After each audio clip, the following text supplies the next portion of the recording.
volta à nossa aula 6, correto? Aqui no Nix Canal. Por favor, né? Olha, lembrando já de imediato, dê seu like se gostar, compartilhe o conteúdo e se inscreva no nosso canal. E aparecerá aqui na tela a nossa chave Pix, assim como um QR Code, que vocês poderão fazer, né? A partir dessas ferramentas tecnológicas maravilhosas, uma contribuição para esse nosso projeto, para que ele possa crescer, a gente possa trazer outros professores, né, que estejam envolvidos com essa ideia. Bom, então dando sequência aqui na nossa aula 6 do concurso nacional unificado, considerando o programa do bloco 8, né, Direitos e Garantias Fundamentais, no artigo 5º, dando sequência no inciso 27, agora falando de direito de propriedade autoral. Vocês vão entender coisas muito interessantes dentro desses incisos, né? Não é apenas um, mas os incisos que cuidam do direito autoral. Então vamos lá. Olha aí, aos autores pertence o direito exclusivo de utilização, publicação ou reprodução de suas obras, transmissível aos herdeiros pelo tempo que a lei fixar. Então, aos autores pertence, né, o direito exclusivo, ou seja, a usufruição econômica de sua produção autoral.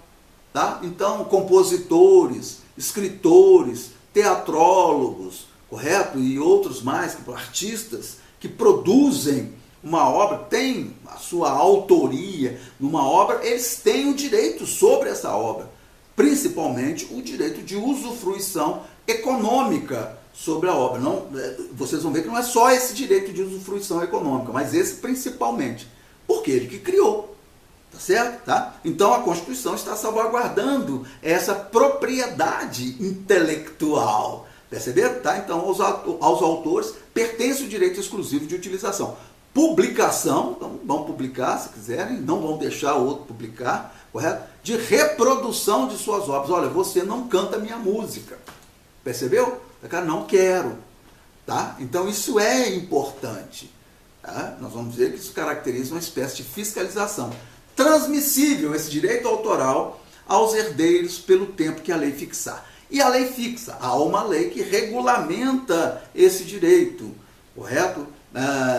É contido no inciso 27 da Constituição. Ela vai fixar, por exemplo, que morrendo um compositor, sua família usufruirá a partir do janeiro seguinte àquela morte, contará o prazo, no caso da nossa legislação, de 70 anos para a usufruição dos herdeiros.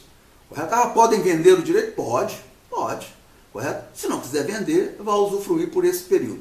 Depois do término desse período, aqui na nossa legislação brasileira, o que vai acontecer? Vocês já devem ter ouvido essa expressão. Esse direito autoral cairá em domínio público. Então, eu vou poder, né, reproduzir, publicar e utilizar essa obra sem necessariamente ter que pagar o direito autoral. Tá claro? Tá? Então, é assim que funciona essa transmissão aos herdeiros. Está regulamentado na lei, né? Não é objeto de nosso estudo mais específico, mas eu trago essa informação para vocês. Bom, aí vem o inciso 28 dizendo o seguinte: são assegurados nos termos da lei, ó, novamente, a lei que regulamenta, né, esse direito autoral, a proteção, né, letra A, a linha A proteção às participações individuais em obras coletivas e a reprodução da imagem e voz humanas, inclusive nas atividades desportivas. Então vejam, olha, a imagem de um ator, por exemplo, numa obra coletiva, uma novela, teatro, percebe? Então aquela imagem é produzida, eu tenho que pagar por ela, percebeu? Aquela imagem, né, daquele personagem que está sendo criado, veja, né? Então dessa criação gera um direito autoral. Então isso está protegido também pela lei. B, o direito de fiscalização, aí eu falei com vocês, do aproveitamento econômico das obras que criarem. Tá? Então eu sou o compositor, como eu disse, e eu não quero que determinado cantor ou determinado intérprete cante e interprete minha música. não quero, né? Ou encene minha peça. Eu adoro teatro, já digo para vocês, mexo com teatro há 20 anos, tenho já umas 9 peças encenadas, adoro o universo feminino, falo muito sobre ele no teatro. Então eu posso escolher quem vai encenar minhas peças. Correto? Tá claro? Tá? Então, olha, isso caracteriza uma fiscalização da utilização da minha criação. Tá certo? Então vejam bem, fiscalização do aproveitamento econômico das obras que criarem ou de que participarem aos criadores, aos intérpretes e às respectivas representações sindicais e associativas. Então veja, ao intérprete. Então, Maria Bethânia é uma intérprete fantástica, tá claro? A interpretação dela, independente dela estar cantando uma música de uma outra pessoa, é extremamente singular. Percebe? Tá? Inclusive com os arranjos que ela, porventura, utilize naquela interpretação. Ela pode fiscalizar. Então, aquele arranjo, ela pode dizer, olha, eu não quero que seja realizado por outra pessoa. É uma modalidade de fiscalização. Eu posso entregar isso às representações sindicais, às categorias artísticas, por exemplo, e assim também às associações. Correto? Tá? Antes da gente passar do B, eu quero voltar a A, porque eu esqueci de comentar com vocês. Olha, inclusive nas atividades desportivas. Aqui fala a reprodução da imagem, nós falamos da imagem, e voz humanas, inclusive nas atividades desportivas. Isso é muito importante. Tá? Então a imagem, vou caricaturar Silvio Santos. Opa, peraí, é a imagem dele. Ele pode dizer, não quero. E já houve uma situação dessa que ele proibiu a um determinado grupo de humor aí que reproduzisse sua imagem. Da mesma forma que nas atividades desportivas. Um Galvão Bueno, que tinha ou tem uma voz muito característica dentro das atividades desportivas, aquilo é a marca dele, aquilo é a autoria dele, então está salvaguardado. Perceberam? Está claro? Então isso tudo está. Cid Moreira lendo a Bíblia, aquela voz particular, específica, também está ligada à imagem, é protegido pelo direito autoral. Perceberam? Olha que interessante. Então não é só as questões que envolvem os compositores, os escritores, os autores de peça teatral. Não. Esse leque todo que implica ou pode implicar em uma criação. Essa criação, evidentemente, terá um autor. E esse autor terá sua criação protegida. Tá claro? Bom, então é isso aí no inciso 28. Aí vem o seguinte, muito interessante, o inciso 29. Olha só, fiquem atentos para esse detalhe, hein? A lei assegurará aos autores de inventos industriais. Olha, aqui nós estamos entrando numa outra seara. Inventos industriais. Vai lembrando aí, medicamentos, correto? Tá? E outros equipamentos que a gente vai verificar o interesse da coletividade, da sociedade, mediante esses inventos. Então vejam, a lei assegurará aos autores de inventos industriais privilégio temporário para sua utilização. Privilégio temporário, hein? Veja que no direito autoral que nós vimos nos incisos anteriores, enquanto vida tiver, o autor vai usufruir. O herdeiro tem uma limitação temporal, mas o autor não. Enquanto vida tiver, ele usufrui do seu direito. Né? Ele pode até dispor desse direito, mas é dele. Tá claro? Aqui, alguém inventou, mas vai sofrer ou poderá sofrer uma limitação. Vocês vão entender em que caso isso pode acontecer. Então vejam, a lei assegurará aos autores de inventos industriais privilégio temporário para a sua utilização, bem como proteção às criações industriais.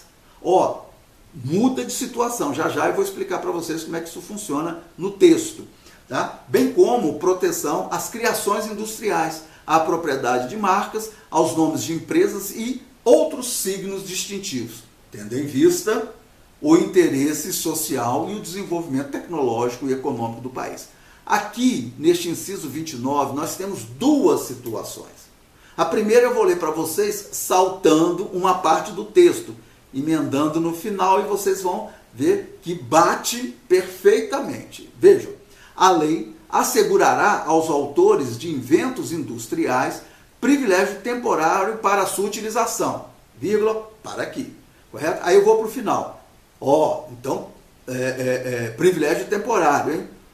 Para a sua utilização. Aí vejam, tendo em vista o interesse social e o desenvolvimento tecnológico e econômico do país. Então, o que protege, né? Correto? O que permite uma usufruição temporária é esse invento industrial que guarda uma correlação, uma ligação com o interesse social e o desenvolvimento tecnológico e econômico do país. Então vejam, um medicamento, por exemplo, né, para situações que envolvem a hipertensão. Perceberam? Está claro? É um medicamento que tem um interesse social extremamente relevante. Então isso possibilita a utilização ou a aplicação de uma temporariedade para a usufruição, principalmente econômica, desse direito. Percebeu por quê? Está atrelado a um interesse social. Ou pode ter sido desenvolvido na atividade industrial um equipamento que tenha um impacto muito grande no desenvolvimento tecnológico e econômico do país. Então isso justifica, sim, tá? Justifica, sim, a aplicação de uma temporariedade. Perceberam? Tá? Então, nesses casos. Então, veja, eu saltei essas duas, né? Eu liguei essas duas dimensões e saltei o meio. Bom, vamos para o meio agora, para que vocês entendam que são duas situações. Então, uma está ligada ao interesse social e tecnológico e o desenvolvimento tecnológico do país. A outra, protegida aqui dentro também, olha só, que ele vai falar, bem como proteção às criações industriais, à propriedade das marcas, aos nomes de empresas e a outros signos distintivos. Então, a Constituição está dizendo que, se não guardar essa correlação com o interesse social e o desenvolvimento tecnológico do país, você tem que salvaguardar, e evidentemente a Constituição salvaguarda e a legislação também. Ela vai salvaguardar os interesses de quem criou uma marca, tem um nome, né? Uma logomarca, por exemplo. A Nike tem aquela marca, né? Bem caracterizada, bem específica, está protegido. Assim como o nome Nike. Correto? Eu não posso criar, eu vou fazer o tênis Mike. A ondinha da Nike é para lá, não sei se é para cá ou para lá, mas é para um lado, eu coloco a minha para o outro lado. Perceberam? Tá claro? Então veja, eu estou violando um direito autoral. Da mesma forma, a gente conhecer falsificar o xarope da Coca-Cola. Conhecer a fórmula e falsificar o xarope da Coca-Cola. Perceberam? Tá? Isso é protegido. Né? Primeiro, porque é uma criação, e segundo, também que não guarda nenhuma correlação com o interesse social e o desenvolvimento tecnológico e econômico do país. Mas está inserido dentro, principalmente, do desenvolvimento econômico do país. Percebe? Então, é um direito autoral, industrial e que vai ser protegido. Entendido? Correto? Tá? Então, vejam isso quando estiverem lendo o inciso, lembrem dessas colocações. Tá claro? Bom, o inciso 30, dentro ainda do direito de propriedade, vai dizer que é garantido o direito de herança. Então, veja, todos nós, a partir deste inciso 30 da Constituição, temos o direito a herdar. Isso é importantíssimo, porque para a não aplicação desse direito, eu necessito de uma medida judicial, né? A deserdação. Percebe? A pessoa vai ser deserdada. Então, veja, por quê? Porque a Constituição está dizendo que é o direito primeiro, o direito de herdar. Então, a pessoa terá que ter feito alguma coisa para que não possa receber ou usufruir do seu direito de herança. Isso é muito importante, correto? Bom, olha só, inciso 31, hein? Ainda dentro do direito de propriedade. A sucessão de bens de estrangeiros situados no país será regulada pela lei brasileira. Ok, regula. O bem está aqui, um bem imóvel, correto? Tá? Está aqui, a nossa legislação regula a sucessão desse bem. A transmissão causa mortes, por exemplo.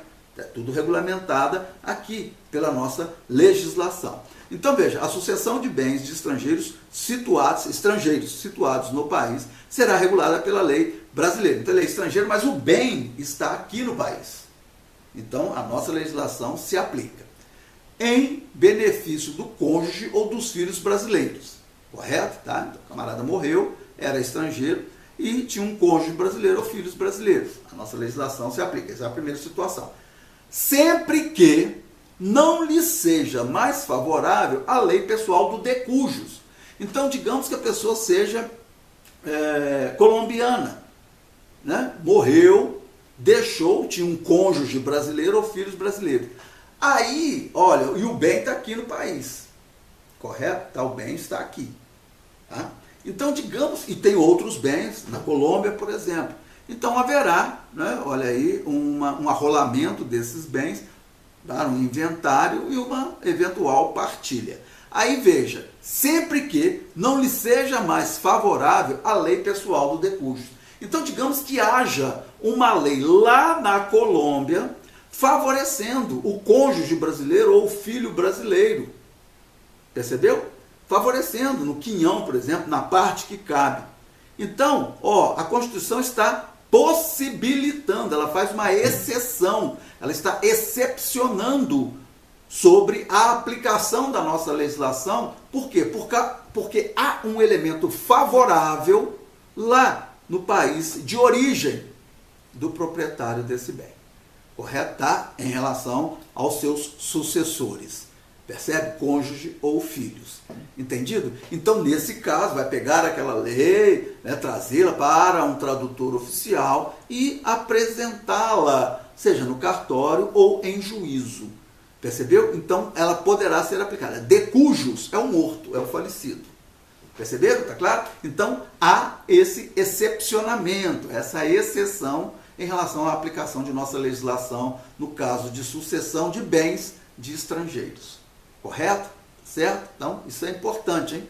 Tá? Bom, então, é isso aí também dentro do direito de propriedade. Tá? Então, é isso aí. Saindo do direito de propriedade, mas não menos importante, vem o inciso 32 trazendo exatamente, olha, isso foi lá em 1988, hein? A defesa para o consumidor. E que foi regulamentado exatamente pelo Código de Defesa do Consumidor. Uma lei extremamente exitosa, extremamente importante nas relações consumeristas. Então, o inciso 32 vai dizer: o Estado promoverá, na forma da lei, o Código de Defesa do Consumidor, a defesa do consumidor. Então, ele estabeleceu um regramento, a necessidade de um regramento, para as relações consumeristas, as relações de consumo. Perceberam? Tá claro? Então, muito importante isso aqui.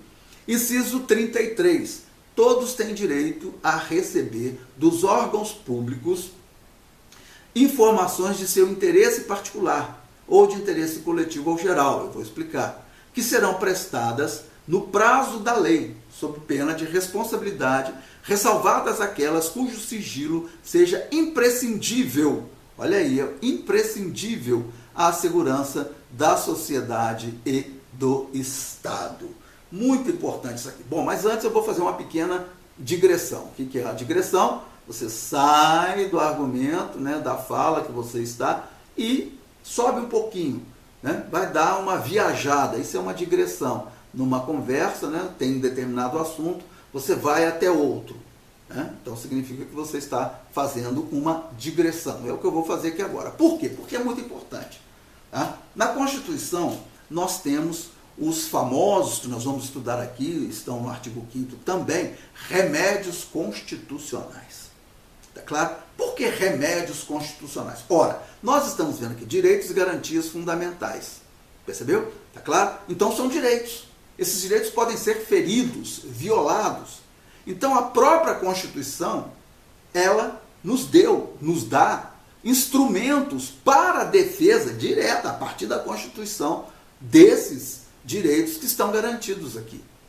Percebeu? Tá? Então é um instrumento de utilização, um instrumento quase todos jurídicos, nós vamos ver que há uma exceção, que pode ser uma medida implementada também no Poder Judiciário, evidente, tá? Mas sem a necessidade, por exemplo, de um advogado, nós vamos ver isso aqui. Então há esses remédios.